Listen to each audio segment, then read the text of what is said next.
مگر بابا میں نے کچھ چتاخ ایک زوردار پڑنے والے تھپڑ نے اس کے جبڑے کو ہلا کے رکھ دیا تھا۔ تم جیسی عورت کو بیوی کے طور پر قبول کرنے سے اچھا ہے میں شادی ہی نہ کروں۔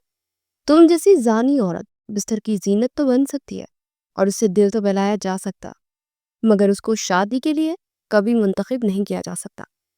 اس لیے مجھے تم جیسی طوائف نہیں بلکہ تمہاری بہن جیسی نیک بیوی چاہیے۔ اس کا ہونے والا شوہر بہروز خان اس کی بہن نور کو منتخب کرتے بولا۔ جہاں سارے اس کی ایک بہن کو ٹھکرانے پر غم زدہ تھے، وہی دوسری بہن کو چننے پر منہ میں انگلیاں دبائے انہیں تکنے لگے تھے کہ اونٹ کس کروٹ بیٹھے گا۔ کہ کیا کر رہے ہیں آپ، ہوش میں تو ہے؟ صدمے میں گھری وہ اس سے پوچھ بیٹھی تھی۔ اسے یقین نہیں آ رہا تھا کہ حالات اس نہج کو کیسے پہنچ چکے تھے۔ یہ خان حویلی کا منظر تھا جہاں کریم خان، فہیم خان اور زمرد خان اپنی بیوی مہناز صاحبہ، دلشاد صاحبہ اور نورین صاحب کے ساتھ رہتے تھے۔ کریم خان کو اللہ نے 5 سال بعد ایک اولاد فجر سے نوازا۔ اپنے ماں باپ کی جان تھی، ایسی کوئی خواہش نہیں تھی جو وہ اس کی پوری نہیں کرتے تھے۔ اس کے 2 سال بعد ایک اور بیٹی پیدا ہوئی جس کا نام انہوں نے نور رکھا۔ فہیم خان اور دلشاد صاحبہ کے 3 کڑیل جوان بیٹے تھے، جن میں سب سے بڑا بہروز خان، دوسرے نمبر پر شیروز خان اور تیسرے نمبر پر دلاور خان تھا۔ اس کے بعد آتے ہیں زمرد خان، جن کی 2 بیٹیاں فروا، مہرین اور ایک بیٹا جواد تھا۔ یہ ساری ایک جوائنٹ فیملی کی طرح اس بڑی سی حویلی میں رہتے تھے۔ اس حویلی کو ان کے باپ نے بڑھنے سے پہلے ان تینوں کے نام کیا تھا۔ ساتھ ایک اور بندے کو بھی اس حویلی کا 50% کا وارث بنایا گیا تھا، جس کا وہ صرف نام سے ہی واقف تھے۔ وہ سمجھ نہ سکے کہ چوتھا شخص کون تھا جس کے بارے میں کبھی ان کے ابا نے ان سے ذکر تک نہیں کیا تھا، مگر اس کے نام وہ یہ حویلی کیسے کر سکتے تھے۔ وہ تینوں بہت سوچتے تھے مگر ان کی سوچ میں کوئی ایسا بندہ نہ آیا تھا، مگر وہ یہ نہیں جانتے تھے کہ اس شخص ان قریب اس حویلی میں آئے گا۔ یہاں کریم صاحب کے ہر فیصلے کو حرف آخر سمجھا جاتا تھا۔ انہوں نے بہروز اور فجر کا رشتہ طے کر دیا تھا، جس پر فجر بھی خوش تھی کیونکہ اسے زنجیدہ مزاج خوبرو سا بہروز خان بہت پسند تھا۔ وہ دل میں اسے پسند کرتی تھی۔ وہ کافی لاؤبالی نیچر کی لڑکی تھی۔ ماں باپ کا زیادہ پیار ملنے کی وجہ سے ان کی لاڈلی ہونے کے باعث ذرا سے شرارتی تھی۔ اس کی نسبت اگر نور کو دیکھا جاتا تو وہ ذرا کم گو تھی، مگر اپنی بہن کو اپنے ماں باپ کا ذرا پیار ملتے دیکھ جانے انجانے میں وہ فجر سے حسد کا شکار ہو جاتی تھی۔ وہ کہتی نہیں تھی مگر جو بھی چیز وہ فجر کو لا کر دیتے اسے چھیننے کی ضد کرتی تھی، جس پر فجر نہ چاہتے ہوئے بھی اس کو اپنی من پسند چیز دے دیتی تھی، کیونکہ وہ تھی تو اس کی بہن ہی۔ اسے 2 سال خوب پیار سمیٹا۔ پہلی اولاد ہونے کے باعث وہ اپنے ماں باپ کی آنکھوں کا تارا تھی، مگر اس کے ماں باپ یہ نہیں جانتے تھے کہ فجر کو زیادہ پیار دینا ان کی بیٹی نور کے دل میں ان کے لیے دوریاں بڑھا دے گا، کہ وہ اپنی ہی بہن سے دل میں بغض پالنے لگے گی۔ اور ایسا ہی ہوا۔ اس کی نظر ہمیشہ فجر کی چیزوں پر رہتی تھی۔ وہ جو بھی چیز اپنے لیے لیتی اور فجر کے سامنے رو دھو کر اس سے وہ چیز لے لیا کرتی، مگر دوسروں کے سامنے وہ یہی ظاہر کرتی کہ فجر نے وہ چیز کھیلنے کے بعد اس کو خود ہی دیتی ہے اور اس نے وہ خاموشی سے لے لیا۔ مگر فجر بڑے ہونے تک بھی اس کی فطرت سے انجان ہی رہی تھی کہ بات اب اس کے ہونے والے شوہر پر بھی آ چکی تھی۔ وہ اچھی طرح جانتی تھی کہ فجر بہروز خان کو پسند کرتی، اس لیے وہ بھی بہروز خان کو چاہنے لگی تھی۔ فجر جس چیز پر ہاتھ رکھتی نور کو بھی وہی چیز پسند آتی تھی، اور اب کی بار نشانہ بہروز خان تھا۔ اسے بہت بار فجر کے دل میں بہروز خان کے لیے نفرت ڈالنی چاہیے، مگر وہ تم جیسی لڑکی کو پسند نہیں کرتا، اس سے شادی کرنے کا کوئی فائدہ نہیں۔ تم بابا کو انکار کرتے ہو، مگر وہ سنتی کہاں تھی۔ وہ تو محبت کرتی تھی نا بہروز خان سے، مگر دوسری طرف بہروز خان کو دیکھا جائے تو اسے فجر ایک آنکھ نہیں پاتی تھی۔ اسے یہ شوق اور چنچل لڑکی ہمیشہ زہر سے بڑھ کر اور کچھ نہ لگی تھی۔ بے شک اس کی ہر پسند کا خیال رکھتی تھی، اس کے مطابق پہنتی اوڑھتی تھی، مگر اس پر ایک نظر کرم نہیں ڈالا جاتا تھا، چاہے وہ اس کی پسندیدہ چائے ہی کیوں نہ بنا لیتی یا اس کی پسند کا کھانا۔ اسے فجر کی بنائی ہر چیز سے ہی نفرت تھی، خار کھانے لگا تھا اس سے، اور جب سے اسے معلوم ہوا تھا کہ اس کی شادی عن قریب ہے اور اس سے نجات پانے کے وہ بہانے ڈھونڈ رہا تھا جو اسے نور کی صورت میں نظر آئے تھے۔ نور بھی تو اسی کی بہن تھی، لیکن کتنی معصوم اور سلیقہ مند ہی، مگر وہ یہ نہیں جانتا تھا کہ محض دکھاوا کرتی تھی وہ، تاکہ وہ بہروز خان کی آنکھوں میں ایک فرشتہ صرف لڑکی بن سکے۔ نور کے آگے آنے کی کوشش میں وہ بہروز خان کی آنکھوں میں بس چکی تھی۔ بہروز خان کا دل تھا کہ اسے انکار کر کے کسی طرح سے نور سے شادی کر لے، مگر اس کے ہاتھ فی الحال فجر کی کوئی بھی کمزوری نہیں لگ رہی تھی جس کے باعث وہ انکار کر دیتا، مگر وہ یہ نہیں جانتا تھا کہ یہ موقع بہت جلد اسے میسر آنے والا ہے۔ میں نہیں کرنا چاہتا اس لڑکی سے شادی، مجھے مصیبت سے زیادہ اور کچھ نہیں لگتی وہ۔ کیسے سمجھاؤں میں اپنے گھر والوں کو جو بضد ہے؟ پرسوں ہماری شادی اور میں اس کی شکل تک دیکھنا گوارا نہیں کرتا۔ بس ایک بار کوئی کمزوری ہاتھ آ جائے اس لڑکی کی، پھر دیکھنا بڑی شادی میں اس کے منہ پر انکار کر دوں گا۔ بہروز خان فون پر اپنے دوست سے بحث میں لگا ہوا تھا جو اسے قائل کرنے کی کوشش کر رہا تھا کہ وہ پیچھے ہی نہیں ہٹ سکتا۔ یقیناً وہ اس طرح کرتا تو اسے اس حویلی سے دربدر کر دیا جاتا۔ اس کی بات باہر سے گزرتے ہوئے نور نے سن لی تھی، جس کے لبوں پر شیطانی مسکراہٹ جھلکی تھی۔ اور فوراً اپنی ذہن میں شیطانی منصوبہ بناتے چھت پر جا کر کھڑی ہو گئی جہاں روز اس پہر بہروز خان آیا کرتا تھا۔ جیسے اسے قدموں کی آہٹ کی آواز سنی، وہ نقلی آنسو بہانے لگی تھی اور سسکنے لگی تھی۔ بہروز خان جو کھلی ہوا کے لیے اوپر آیا تھا، نور کو وہاں کھڑے روتے دیکھ حیران رہ گیا۔ آخر کس کو بتاؤں کہ میں بہروز خان کو پسند کرتی ہوں، ان سے شادی کرنا چاہتی ہوں، یہ محبت میری جان لے لے گی۔ وہ روتے ہوئے خود سے خود کلامی کرتے ہوئے بولی تھی، مگر اس کی آواز اتنی ضرور تھی کہ پیچھے کھڑے بہروز خان تک پہنچ سکتے۔ اسے اپنے کانوں پر یقین نہ آئے کہ قسمت اس کا ساتھ دینا چاہتی تھی۔ وہ تیر کی تیزی سے اس تک پہنچا۔ یہ کیا کہہ رہی ہو تم نور؟ اسے جھٹکے سے نور کو اپنی طرف پلٹتے ہوئے پوچھا تھا جب وہ ششر نظر آنے کا ناٹک کرنے لگی۔ آپ یہاں؟ وہ خوف کے زیر سر بولی تھی۔ یہ تم کیا کہہ رہی تھی ابھی؟ دوبارہ بولو۔ وہ بے چینی سے اسے جھنجھوڑ کر بولا تھا۔ جب وہ سسک پڑی تھی، میں آپ سے محبت کرتی ہوں، مگر آپ سے کہنے کی ہمت نہیں کر پائی، کیونکہ میں جانتی تھی کہ میری بہن بھی آپ کو چاہتی ہے، آپ کی اس سے شادی ہونے والی ہے اور اب تو کچھ نہیں ہو سکتا، اس لیے میں نے کبھی آپ سے اپنی محبت کا اقرار نہیں کیا۔ وہ روتے ہوئے بولی تھی، آنکھیں سرخ پڑ رہی تھی۔ اچھی خاصی چٹکلیاں کاٹنے کے بعد بھی اس کی آنکھوں میں آنسو آئے تھے، جسے وہ اچھی طرح بہا کر بہروز خان کے سامنے اس کو اپنا گرویدہ کرنا چاہتی تھی۔ پاگل لڑکی، ایک دفعہ تم مجھ سے کہہ کر تو دیکھتی، میں شادی تو کیا کسی نہ کسی طرح رو کے لیتا نا۔ تم نے کیوں نہیں کہا مجھ سے؟ پہلے بتا۔ میں بھی تم سے محبت کرتا ہوں، اس وجہ سے نہیں، میں بھی تم سے ہی شادی کرنا چاہتا ہوں۔ وہ بےتاب لہجے میں بولا تھا جب وہ نفی میں سر ہلا گئی تھی۔ مگر اب تو کچھ نہیں ہو سکتا، آپ کی شادی ہے پرسوں، کیسے روکیں گے آپ اس شادی کو؟ اور بابا کے حکم کو کیسے ٹالیں گے؟ کوئی ان کے حکم کے خلاف جانے کی جرت بھی نہیں کر پایا۔ وہ زور و شور سے روتے ہوئے بولی تھی، جس پر اس کی آنکھوں کو صاف کر گیا تھا اور اس سے آگے جانے کی وہ جرت اور حق دونوں ہی نہیں رکھتا تھا۔ تم فکر مت کرو، بس ایک دفعہ مجھے پتہ چل جائے کہ فجر کی کمزوری، پھر میں سب کچھ سنبھال لوں گا۔ وہ مٹھیاں بیچتے ہوئے بولا تھا۔ اس طرح کی کیفیت میں اس کا بس نہیں چل رہا تھا کہ فجر کو ان سب کی زندگی سے غائب کر دیتا، تبھی تو ان کی زندگی میں خوشیاں آتی۔ ایک بات ہے جو فجر کی کوئی نہیں جانتا تھا سوائے میرے فجر خود بھی نہیں جانتی کہ مجھے اس بات کا پتہ ہے۔ وہ خوف سے ڈرنے کا ناٹک کرتے ہوئے بولی، جس پر وہ فوراً چوکس ہوا۔ بتاؤ مجھے کیا بات ہے؟ وہ فوراً نفی میں سر ہلا گئی، لیکن میں یہ بات کسی کو نہیں بتا سکتی، وہ بار بار نام میں سر ہلاتے ہوئے بولی تھی۔ جب وہ اسے جھنجھوڑ گیا، کیا تمہیں مجھ سے محبت نہیں ہے؟ کیا مجھ سے تم شادی نہیں کرنا چاہتی؟ اگر تم مجھ سے شادی کرنا چاہتی ہو تو فوراً بتاؤ، میں تبھی ہی کوئی حل نکال پاؤں گا۔ اس کی بات پر خوف سے کپ کپاتے لبوں سمیت بولی تھی، فجر روز رات کو کسی سے بات کرتی ہے، پتہ نہیں وہ کون ہے، اگر میں اچھی طرح جانتی کہ کوئی ہے جس سے وہ ٹائم پاس کرتے ہیں۔ وہ لبوں کو کاٹتے ہوئے آنکھیں پٹ پٹاتے ہوئے بولی تھی جسے اس نے بہت بڑا راز افشا کر دیا ہے۔ کیا مطلب؟ کیا تمہیں یقین ہے اس بات کا؟ وہ بے یقینی سے بولا تھا۔ فجر جتنی لاؤبالی اور شوقی تھی، مگر اسے اس قدم کی امید تو بہروز خان کو بھی نہیں تھی۔ وہ بے یقین تو رہ گیا تھا کہ اس کی اتنی پارسا دکھنے والی کزن اندر سے اس طرح ہے، وہ سوچ بھی نہ سکتا تھا۔ اس کی بات پر نور نے اسبات میں سر ہلایا۔ میں سچ کہہ رہی ہوں، اور یقیناً وہ مہندی والے روز اس سے ملنے آنے والا ہے، یہی سنا ہے میں نے۔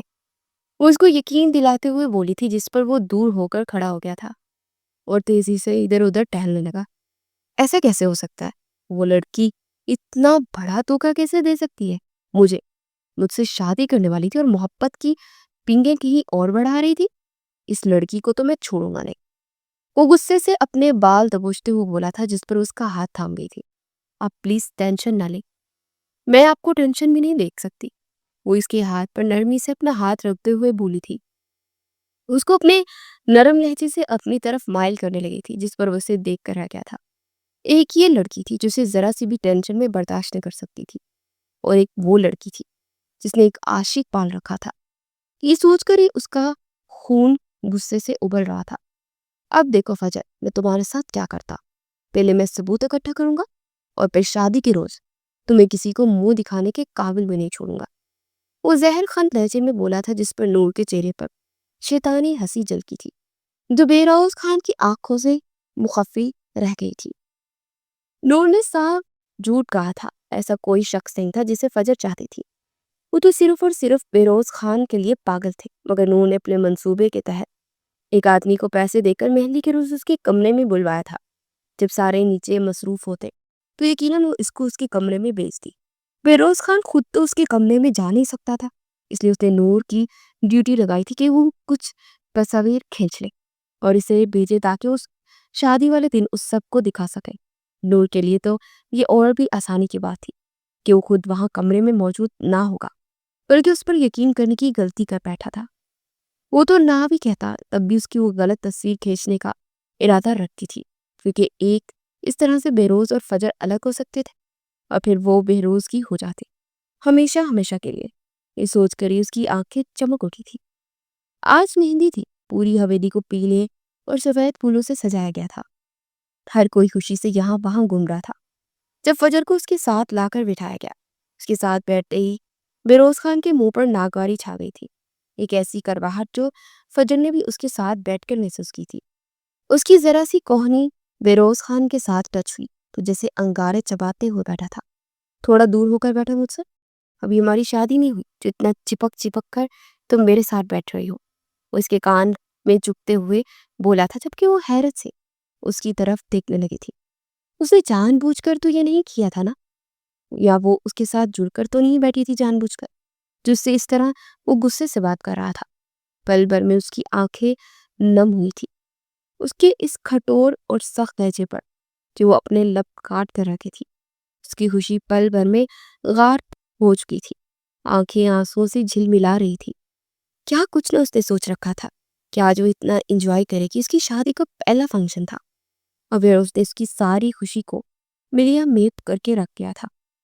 اس کے چہرے پر دکھ بڑا تاثر دیکھ بہروز کو اندر کمینی سی خوشی محسوس ہوئی تھی. اور تڑپو, تم اسی لائق ہو, تمہیں خوش رہنے کا کوئی حق نہیں ہے. اس کے چہرے کو اپنی نظروں کے حصار میں لیتے ہوئے سلگتے لہجے میں اپنے دل میں سرگوشی کیے ہوئے بولا تھا. مہندی کا فنکشن جیسے تیسے ختم ہوا.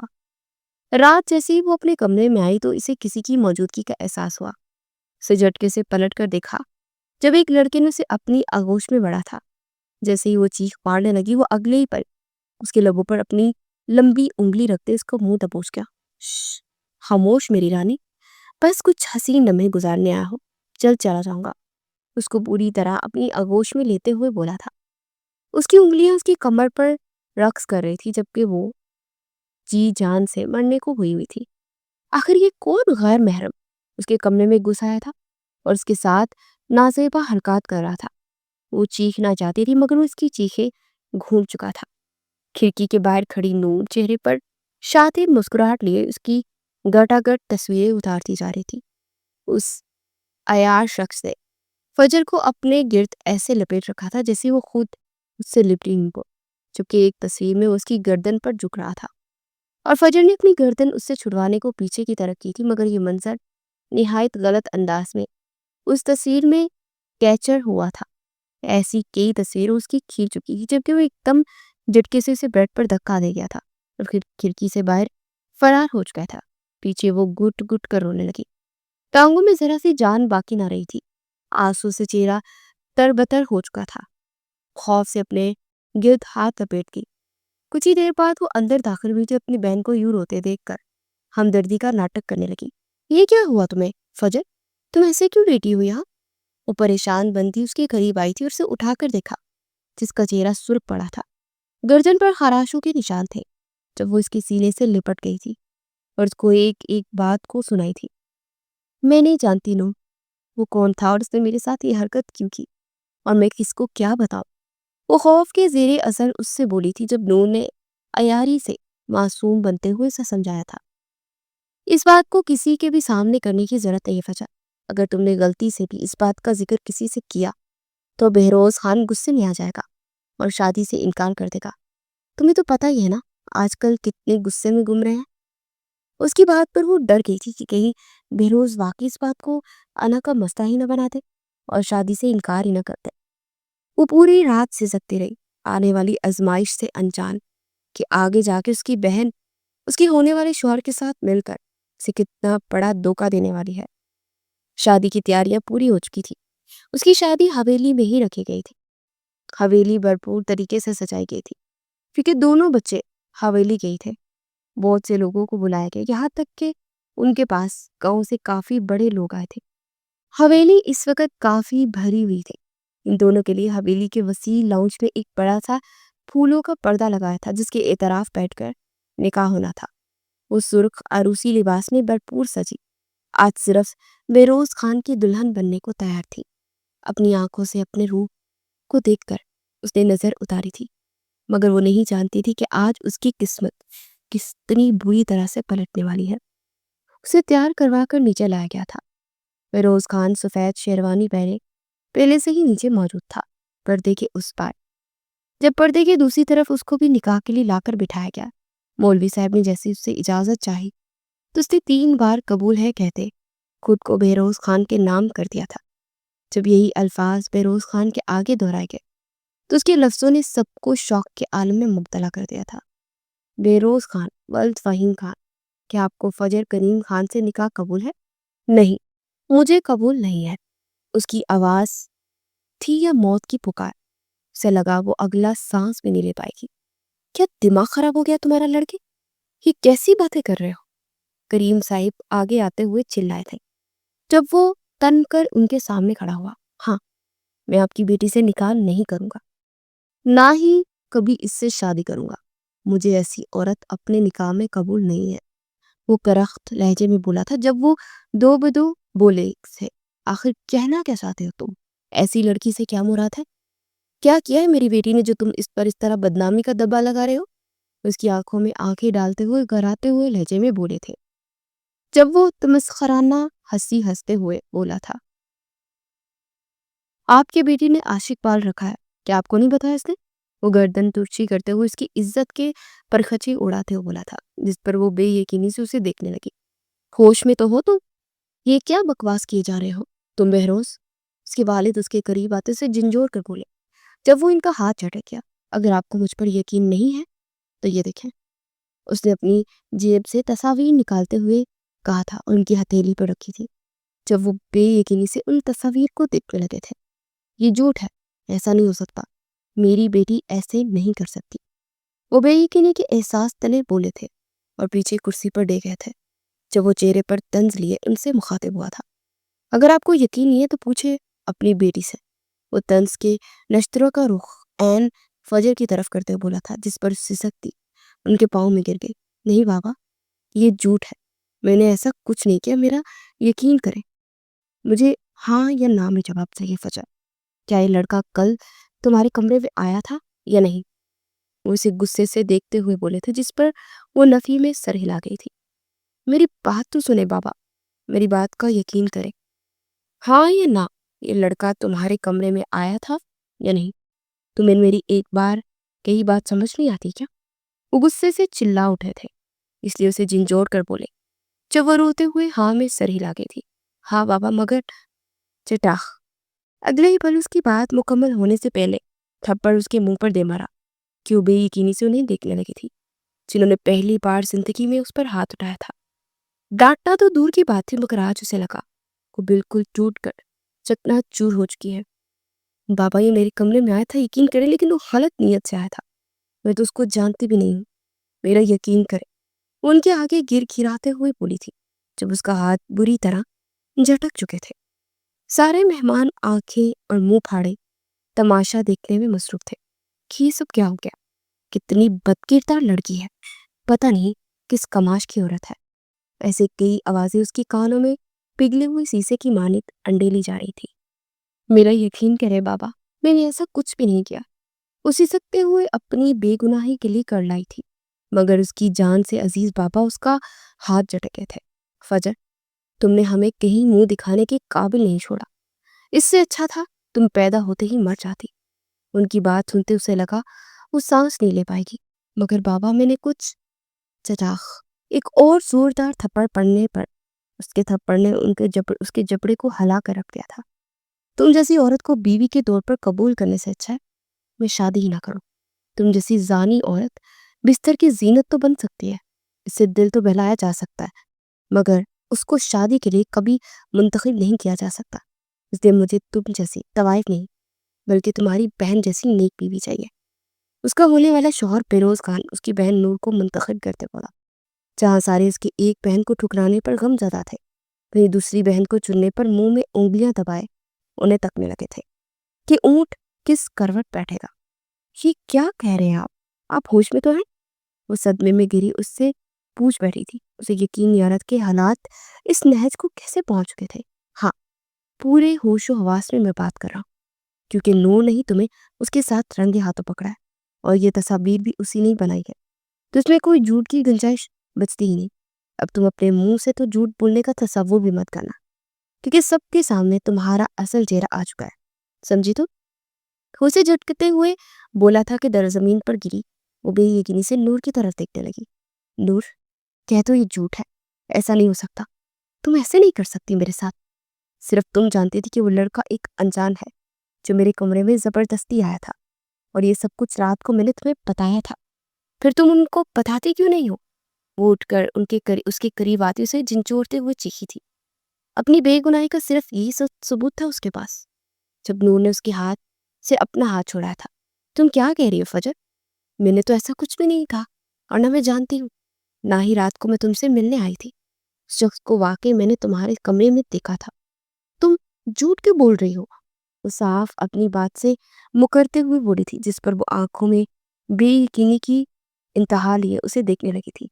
اسے یقین نہ آیا کہ یہ وہی بہن ہے جس کے ایک بار چیز مانگنے پر اسے تھما دیا کرتی تھی۔ آج اس نے بری طرح اس کو پورے معاشرے میں رسوا کر کے رکھ دیا تھا۔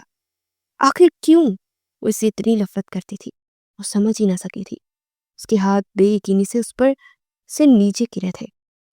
کون کرے گا اب اس لڑکی سے شادی؟ کم از کم میں تو نہیں کر سکتا تھا جان۔ آپ کی وجہ سے مجھے اس معاشرے میں اتنی ذلت کا سامنا کرنا پڑا ہے۔ اب آپ کو اس کا بدلہ ادا کرنا پڑے گا۔ میں نور سے شادی کرنا چاہتا ہوں آج ہی۔ وہ ان کی طرف دیکھتے ہوئے بولا، جس پر ان کا سر جھک گیا تھا اور وہ کچھ نہ کہہ پائے تھے۔ یہ رضامندی تھی جو وہ دے چکے تھے۔ وہ وہیں کھڑی بے یقینی سے اپنی دنیا اجڑتی ہوئی دیکھ رہی تھی، جہاں بیروز خان اور نور کا نکاح ہو چکا تھا۔ بیروز خان کے چہرے پر جو خوشی تھی وہ اس نے کبھی بھی زندگی میں اپنے ساتھ منسوب ہونے پر نہ دیکھی تھی، جو آج اس کے چہرے پر دیکھی تھی۔ وہی حال نور کا بھی تھا، مگر اس کی چکنا چور ہوئی ذات کا کیا؟ اس کے کردار کا کیا، جس پر انہوں نے سیاہ دبا لگا دیا تھا صرف اپنی نفرت کی خاطر؟ وہ ٹوٹ کر رہ گئی تھی۔ اس کا دل کیا کہ اسی وقت اپنی جان دے دے۔ وہ وہاں بے جان سی کھڑی تھی جب بیروز خان نفرت سے اٹھتے اس کے پاس آیا تھا۔ میرا نہیں خیال کہ تمہیں اب تک یہاں موجود ہونا چاہیے۔ آخر کون کرے گا تم سے شادی؟ تمہیں تو اپنی شکل بھی نہیں دکھانی چاہیے کسی کو بھی۔ وہ نفرت سے ایک ایک لفظ اس کی صورت کی طرف دیکھتے ہوئے بولا تھا، جب وہ زخمی نگاہوں سے اسے دیکھنے لگی تھی۔ میں کر سکتا ہوں شادی ان سے، مجھے تو کوئی اعتراض نہیں ہے۔ جب بیر کو چیرتی ہوئی آواز نے سب کو اپنی طرف دیکھنے پر مجبور کر دیا تھا، جہاں ایک نوجوان سوٹ بوٹ میں بیٹھا ہوا تھا جو سب کو اپنی خوبصورتی اور اپنی آواز کی وجہ سے اپنی طرف متوجہ کر گیا تھا، جبکہ فجر کے والد نے بھی بے یقینی سے اس کی طرف دیکھا۔ وہ ان کی بیٹی کو اتنی بے عزتی کے باوجود بھی اپنانے کے لیے تیار تھا۔ وہ بیر کو چیرتے ہوئے آگے آیا تھا، اس کے باپ کے آگے آتے ہوئے بولا تھا، اگر آپ کو کوئی اعتراض نہ ہو تو میں ان سے شادی کرنے کے لیے تیار ہوں۔ وہ جیب میں ہاتھ ڈالتے فجر پر ایک نگاہ ڈال کر بولا تھا، جو بے یقینی سے اس کو دیکھ رہی تھی۔ آخر بہروز خان جو اس کا اپنا کزن تھا، ہونے والا شوہر تھا، اس نے اس پر یقین نہیں کیا تھا، تو پھر اس سامنے کھڑے شخص کو اس پر یقین کیسے تھا؟ وہ آخر اس سے شادی کیسے کر سکتا تھا جسے پورا معاشرہ ٹھکرا چکا تھا؟ کیا تم سچ کہہ رہے ہو؟ وہ کھڑے ہوتے ہوئے اس کی آنکھوں میں آنکھیں ڈال کر بولے تھے، جس پر وہ سر خم کر کے رہ گیا تھا۔ پھر نہ چاہتے ہوئے بھی بڑی محفل میں اس کا نکاح سالار خان سے کروایا گیا تھا۔ تم نہیں جانتے تم کس گند کو اپنی زندگی میں جگہ دے رہے ہو، یہ جانتے بوجھتے بھی کہ یہ بد کردار ہے۔ تم نے اس سے شادی کیسے کر لی؟ بہروز خان آگے آتے ہوئے اسے اوپر سے نیچے تک دیکھتے ہوئے بولا تھا۔ اس کی خوبصورتی سے نہ صرف اسے جلن ہوئی تھی، بلکہ اسے اس بات پر بھی پیش آ رہا تھا کہ جس لڑکی کو وہ ٹھکرا چکا ہے، اس لڑکی کو ایک خوبرو اور شاندار شخص کیسے اپنا سکتا ہے؟ مگر اگلے ہی پل منہ پر پڑنے والے بھاری مکے نے اس کے منہ میں سے خون کا ذائقہ محسوس کروا دیا تھا۔ یہ کیا کر رہے ہو تم؟ وہ بے یقینی سے چیخا تھا جب وہ ایک طنز بھری نگاہ اس پر ڈال کر رہ گیا تھا۔ تمہیں کیوں کر لگا ہے کہ تم میری بیوی کے بارے میں اپنے منہ سے بکواس کرتے رہو گے اور تمہارے میں چپ چاپ کھڑے ہو کر سن لوں گا؟ پہلے تو اس لڑکی پر میرا کوئی حق نہیں تھا، مگر اب یہ میری زوجیت میں ہے، اور میں ایسے لوگوں کا منہ اچھی طرح سے توڑنا جانتا ہوں جو اپنی زبان کے آگے کتے باندھ دیتے ہیں۔ وہ اس پر تمسخر بھری نگاہ ڈالتے ہوئے بولا تھا، جس پر بہروز خان دیش میں آتے اس کے اوپر لپکا تھا، مگر اگلے پل وہ اسے اچھی طرح سے دھنگ کر رکھ چکا تھا۔ بہروز خان اپنی بگڑی ہوئی شیروانی میں نیچے زمین پر رہا تھا، جبکہ فجر حیران نظروں سے اس انجان شخص کو جو حال میں اس کا شوہر بنا تھا حیرت بڑی نظروں سے دیکھ رہی تھی، جو اس کی سائڈ لے رہا تھا۔ جو اس کے گھر والوں سے نہ کیا تھا وہ سب اس شخص نے کیا تھا جو اب ابھی اس کا شوہر بنا تھا۔ آخر اتنا اچھا کیوں تھا وہ شخص؟ آنسو کا گولا تھا اس کے گلے میں اٹکنے لگا تھا جب وہ اس کے قریب آتے اس کی کلائی تھام گیا تھا اور اس کے آنسو اپنے انگوٹھے سے صاف کیے تھے۔ تمہیں رونے کی بالکل بھی ضرورت نہیں ہے، میں ہوں نا تمہارے ساتھ، مجھے تم پر یقین ہے۔ اگر یہ پورا زمانہ بھی تم پر یقین نہیں کرے گا تو مجھے ان کی سوچ کی ذرا بھی پرواہ نہیں، میں ان پر لعنت بھیجتا ہوں، ایسی سوچ والوں پر۔ تم فکر مت کرو، ایسے لوگوں سے نپٹنا میں بخوبی جانتا ہوں۔ وہ اس کا سر تھپکتے ہوئے بولا تھا، مگر میں واقعی میں کچھ نہیں کیا، میں بے قصور ہوں۔ وہ آنسو سے لبریز آنکھیں اٹھا کر اس کی نیلی سمندری آنکھوں میں ڈالتی ہوئی بولی تھی، جہاں یقین پہلے ہی دکھ رہا تھا۔ تمہیں بتانے کی ضرورت نہیں ہے، خود سے زیادہ بھروسہ ہے مجھے اپنے ہم سفر پر۔ یہ کہتے ہوئے وہ سارے اس کی شک و شبہات اس کے لبوں پر ہی دم توڑ چکے تھے۔ چلو بہت ہو گیا ڈرامہ، اب آپ لوگ یہاں سے جا سکتے ہیں۔ وہ مہمانوں کی طرف مڑتے ہوئے تالیاں بجاتے انہیں نکلنے کا اشارہ کرتے ہوئے بولا تھا، جس پر اگلے ہی پل سارے توبہ توبہ کرتے وہاں سے نکلنے لگے تھے، جبکہ ان سب کے جانے کے بعد صرف گھر والے ہی بچے تھے۔ جب نور چیختے ہوئے بولی تھی، بابا آپ اس شخص کو کیسے برداشت کر سکتے ہیں، اس حویلی میں جس نے میرے شوہر پر ہاتھ اٹھایا، ابھی نکالے اس کو یہاں سے۔ وہ بہروز کے منہ سے خون صاف کرتے ہوئے بولی تھی، جس پر وہ تنہی نگاہوں سے اس لڑکی کو دیکھنے لگا تھا جس نے اپنی بہن کو بے عزت کر کے رکھ دیا تھا۔ ہاں بھائی سائی، اس لڑکے کو یہاں رہنے کا کوئی حق نہیں ہے، تم اپنی بیوی کو پکڑو اور چلتے بنو یہاں سے۔ فہیم صاحب غصے سے پھنکارتے ہوئے بولے تھے، جب وہ صوفے پر ٹانگ رکھ کر بیٹھ کر ان سب کو گہری نگاہوں سے دیکھنے لگا تھا۔ اس کو یوں سربراہی صوفے پر بیٹھے دیکھ سب منہ کھولے اسے تکنے لگے تھے۔ بھلے وہ کیا چاہتا تھا جو یہاں سے جا نہیں رہا تھا؟ یہ یہاں سے ایسے نہیں جائے گا، نکلو تم یہاں سے۔ نور آگے آتی فجر کا ہاتھ نفرت سے تھامتے سے جھٹکا دے کر گھر سے باہر نکالنے لگی تھی، جب نور سے وہ چھوٹنے کی کوشش کر رہی تھی۔ پلیز بابا روکے اسے، مگر وہ اپنے کان بند کر چکے تھے۔ مگر اگلے ہی پل سالار نے اپنے بندوں کو اشارہ کیا جو کہ دروازے پر ہی کھڑے تھے۔ ان میں سے 2 لیڈیز آگے بڑھی تھی اور جھٹکے سے نور کو فجر سے الگ کرتے اسے نیچے پٹکا تھا کہ نور کی کلائیاں چھل گئی تھی اور چوڑیاں ٹوٹ کر اس کے ہاتھوں میں چپ گئی تھی۔ وہ چیختے اور چلانے لگی تھی، کون ہو تم لوگ؟ تمہاری جرت کیسے ہو اس گھر کی بیٹی پر ہاتھ اٹھانے کی؟ وہ غضبناک لہجے میں بولی تھی جب وہ اس کے رنگ ڈنگ دیکھ کر آ گیا تھا۔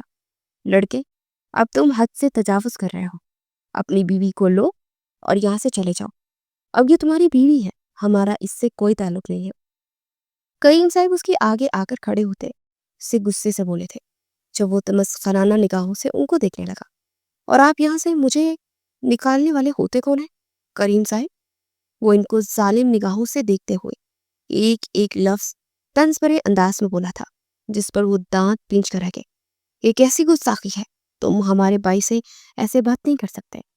اگر تم نے اس لڑکی کو اپنا لیا ہے تو اس کا مطلب یہ نہیں ہے کہ تم ہمارے سے ہی بدتمیز لہجے میں بات کرو۔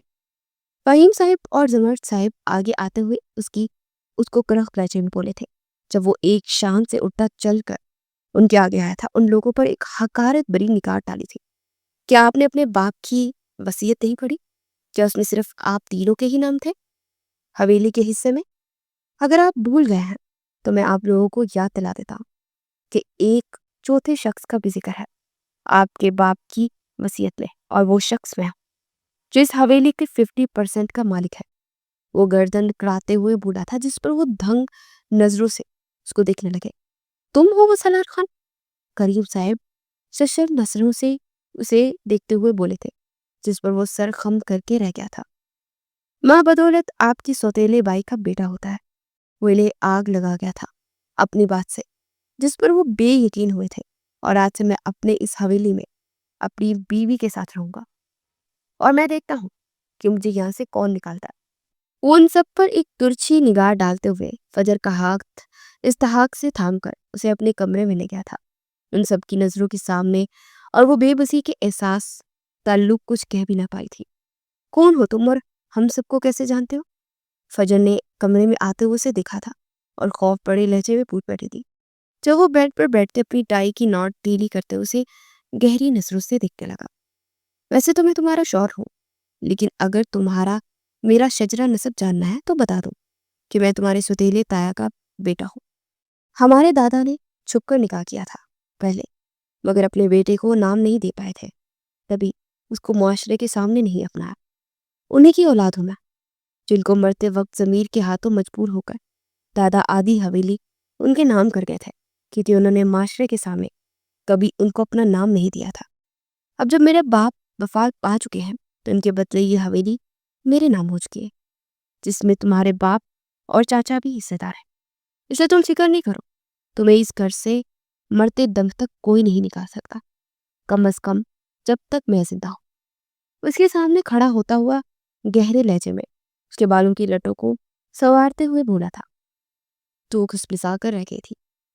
ہے تو یہ ہماری ویڈنگ نائٹ، مگر اتنا بھی برا دلہا نہیں ہوں میں، اس لیے تم چاہو تو اپنے کپڑے تبدیل کر سکتی، اور تم پر پہلی رات کو میں زبردستی نہیں کرنا چاہتا، وہ آرام دہ لہجے میں کہتے اس سے بولا تھا، جس پر اس کی تشکر سے آنکھیں نم ہوئی تھی۔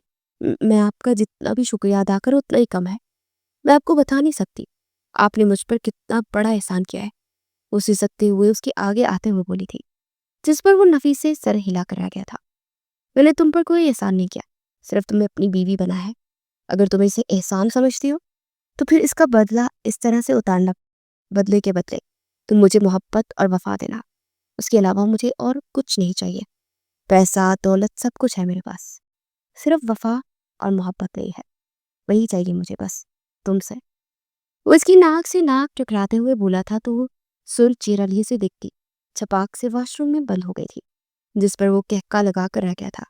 انٹرسٹنگ، وہ لوبوں پر انگلی پھیرتے ہوئے بولا جب وہ اپنے آرام دہ کپڑوں میں باہر نکلی۔ تب تک سالار خان اپنے ملازموں سے اپنا ڈریس منگوا کر تبدیل کر چکا تھا اور بیڈ پر لیٹا تھا۔ کمرے میں نیم اندھیرا محسوس کر کے وہ دھوپ نگل کر رہ گئی تھی اور وہیں کھڑی تھی، اس کشمکش میں کہ بیڈ پر جائے یا نہ جائے۔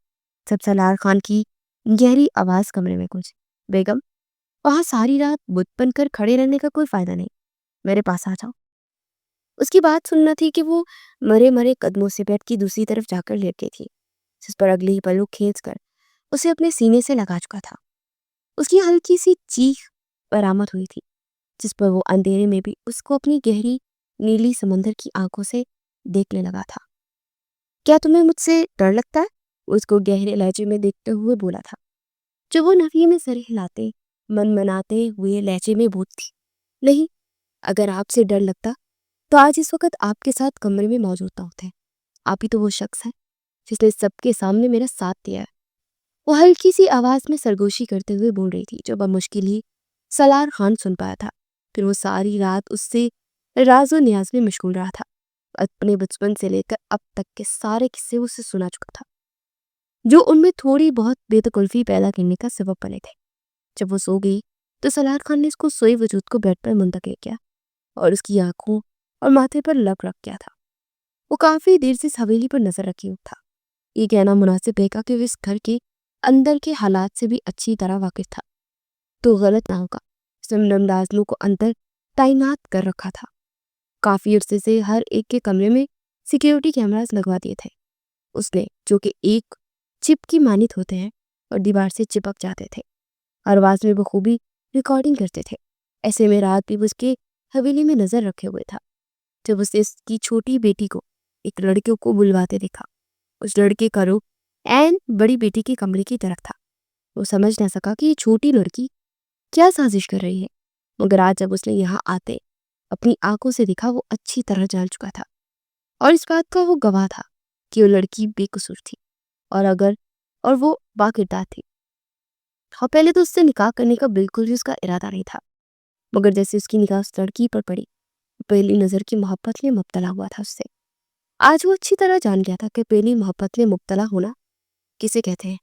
وہ معصوم سی لڑکی، اور پہلے بھی وہ کیمرے سے اس کی حرکات دیکھ چکا تھا جو شوخ اور چنچل سی تھی، اور ایسی لڑکیوں سے وہ کبھی روبرو تو نہیں ملا تھا اور نہ ہی ایسی لڑکیوں سے اس کی ذہنی مطابقت تھی، مگر آج اس کے روبرو آ کر اسے اندازہ ہوا تھا کہ اگر اس نے اس لڑکی کو تنہا چھوڑ دیا تو اس کا اس دنیا میں کوئی نہیں بچے گا، جیسے اس کا نہ بچا تھا۔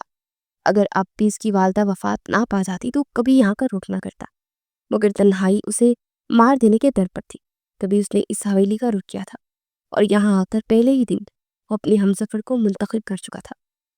یقیناً آنے والے حالات میں وہ اس کو اور مضبوط بنائے گا اور اس کے ساتھ قدم سے قدم ملائے گا۔ اگلی صبح اس نے فجر کو تیار ہونے کو کہا تھا، جس پر وہ سہمی آنکھوں سے اسے دیکھنے لگی تھی۔ مگر میں تیار کیسے ہو سکتی؟ اس کی بات پر وہ اچنبھے سے اسے دیکھنے لگا تھا، کیونکہ میں کہہ رہا ہوں اور میں تمہارا شوہر ہوں اور میرے لیے تو تمہیں تیار ہونا ہی چاہیے، اسے یاد دلاتے ہوئے بولا تھا، جس پر وہ نہ چاہتے ہوئے بھی تیار ہونے کے لیے الماری کھولتی تھی، مگر اسے سمجھ ہی نہیں آ رہا تھا کہ وہ کون سے رنگ کا لباس تن کرے۔ جب وہ ایک سرخ رنگ کا فراک اسے تھما گیا تھا، یہ پہنے گیا آج تم؟ اس نے پھٹی نگاہوں سے سرخ فراک کو دیکھا تھا اور ایک نظر اسے جو اب اسے واش روم میں دھکیل چکا تھا۔ کچھ ہی دیر بعد جب وہ تیار ہو کر آئی تو اسی ڈریسنگ کے سامنے کھڑا کرتا ایک ریڈ کلر کی لپسٹک اس کے ہاتھ میں تھما گیا تھا۔ لگا اسے؟ وہ ہچکچاتے ہوئے اس کے ہاتھ سے لپسٹک تھام کر لگا گئی تھی۔ گیرے بالوں میں اس کا سفید چہرہ تھمک رہا تھا، جبکہ سرخ گال اس کے اتنے قریب ہونے سے تمتما اٹھے تھے۔ اگلے ہی پل اس کی گال پر لب رکھ کر اسے بے ہوش ہونے کے در پر پہنچا چکا تھا۔ اب ایسے بھی نہ دیکھو ظالم، کیا مار ڈالو گی مجھے؟ وہ دل ہی دل پر ہاتھ رکھتے اسے بولا تھا، جو کان کے پیچھے بال ریس رہی تھی، شرم سے دوہری ہوئی تھی۔ جو وہ ایک کندھے پر اس کے ہاتھ رکھتا اسے اپنے ساتھ نیچے لے کر جانے لگا تھا، جو وہ وہی رکے۔ میں کیسے جا سکتی ہوں نیچے؟ میں نہیں جاؤں گی، سب لوگ کیا سوچیں گے میرے بارے میں؟ وہ ڈرتے ہوئے بولی تھی جب اس کی آنکھوں میں آنکھیں ڈال کر بولا تھا، تمہیں کسی سے بھی ڈرنے کی بالکل ضرورت نہیں ہے، میں ہوں نا تمہارے ساتھ۔ وہ اس کے ہاتھ پر لب رکھتے اسے حوصلہ دیتے ہوئے بولا تھا، جس پر وہ نہ چاہتے ہوئے سر ہاں میں ہلا گئی تھی۔ تمہیں سب کی نظروں میں آنکھیں ڈال کر بات کرنی ہوگی فجر، ورنہ یہ تمہیں دبا لیں گے اور یہ ثابت کر دیں گے کہ تم نے باقی میں وہ تمام کام کیا ہے جس کا انہوں نے تم پر الزام لگایا۔ تم میری بیوی ہوا، سالار خان کی بیوی، تمہیں مضبوط بننا ہوگا اور اپنے لفظوں سے سب پر ظاہر کرنا ہوگا کہ تم کوئی دبوسی ڈرپوک لڑکی نہیں ہو، سمجھی؟ تو اسے پیار سے سمجھاتے ہوئے بولا تھا، جس پر اس کی باتیں سن کر اس سے کچھ حوصلہ آیا تھا۔ اس نے غلط تھوڑی نہ کیا تھا، جو یہ سب سے منہ چھپاتی پھرتی۔ وہ بھی گردن اکڑا کر اس کے ساتھ نیچے آئی تھی۔ جب ان دونوں کو دیکھ کر سبھی نفرت بھری نگاہوں سے فجر کو دیکھنے لگے۔ یہ یہاں کیا کر رہی ہے صبح صبح؟